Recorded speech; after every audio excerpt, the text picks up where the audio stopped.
Hello,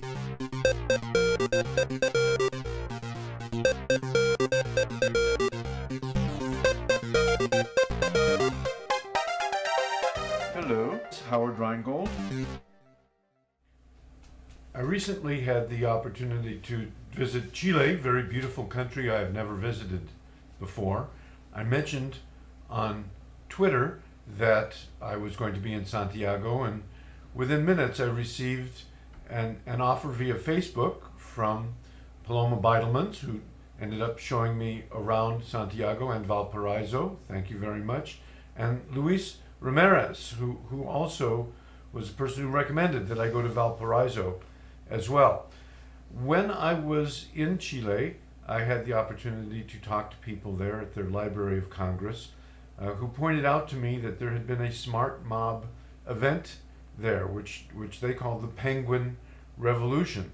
So I took the opportunity here in the courtyard at Paloma Beidelman's house in Santiago to interview Luis and Paloma about the events that they now call the Penguin Revolution.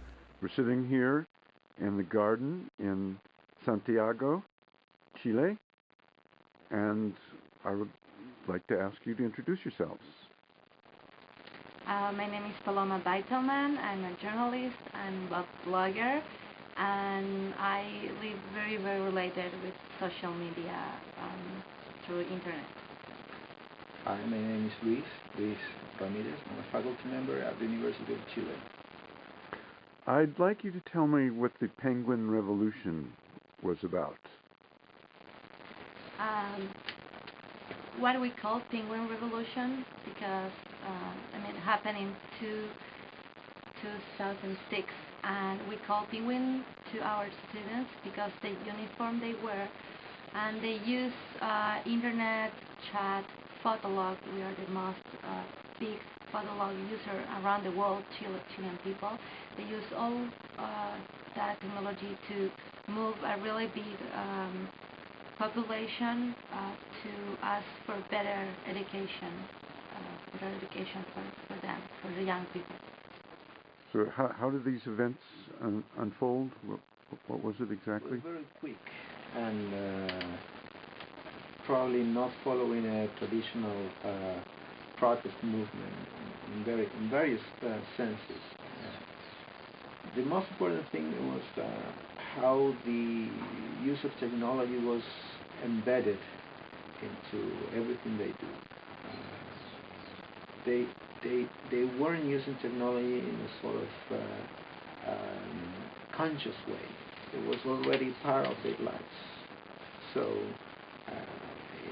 everybody was commenting at that time that that was the first time in history that you had a technology boosted movement in Chile, and that was perhaps the most memorable thing about that. Technology was everywhere, but no one really knew about that. It was an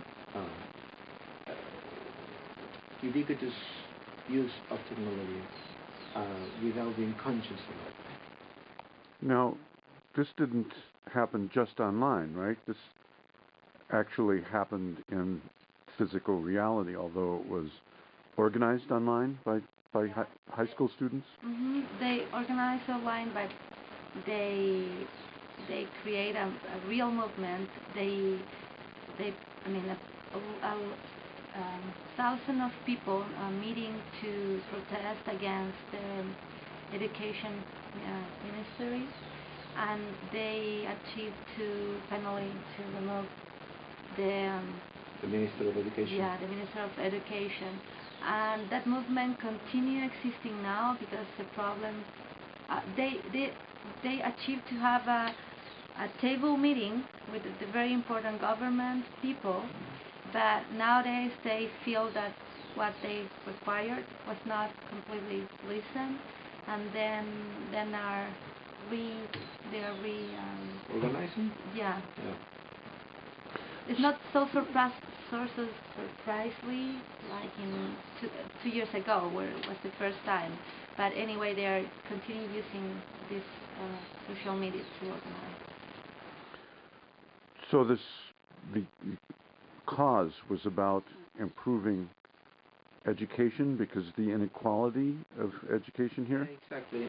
Chile, same as many Latin American countries and probably in the States, is a very unequal society. So you see that the public education that is funded by the state, it's getting really bad. And if you compare that with private education, the difference is huge. So the kids were really protesting against that, against inequality, and it was really interesting to see how many schools from the private sector also joined the protest because they understood that it was a fair fight, you know. So it was like a systemic fight against the bad quality of public education. It was surprising too because a lot of people, we had previous of this generation, we have a generation that used to say that they don't care about nothing, and a lot of people were seeing that young people was in the same path, but suddenly this penguin movement exploded, and then a lot of Chileans could see that the young people is not longer in that mode that I don't care enough about nothing. They really care and they really can do things and they really can take power through the new media. So maybe since these leaders of this revolution were 15, 16, 17 years old in 2006, now they are maybe college students, and so future generations of political leadership in Chile may well go back to the Penguin Revolution, do you think? Well, actually, some of them are already, most of them are in college, and they are becoming student leaders there as well. So it wouldn't be surprising to me to see some of them in the Congress in a few years' time.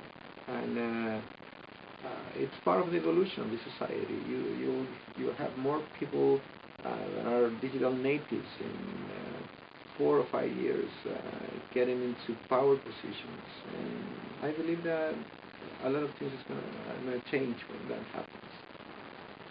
Thank you very much. We'll see what happens in the future, and we'll look back at this little video and see whether maybe it predicted something. Let's see in 4 or 5 years.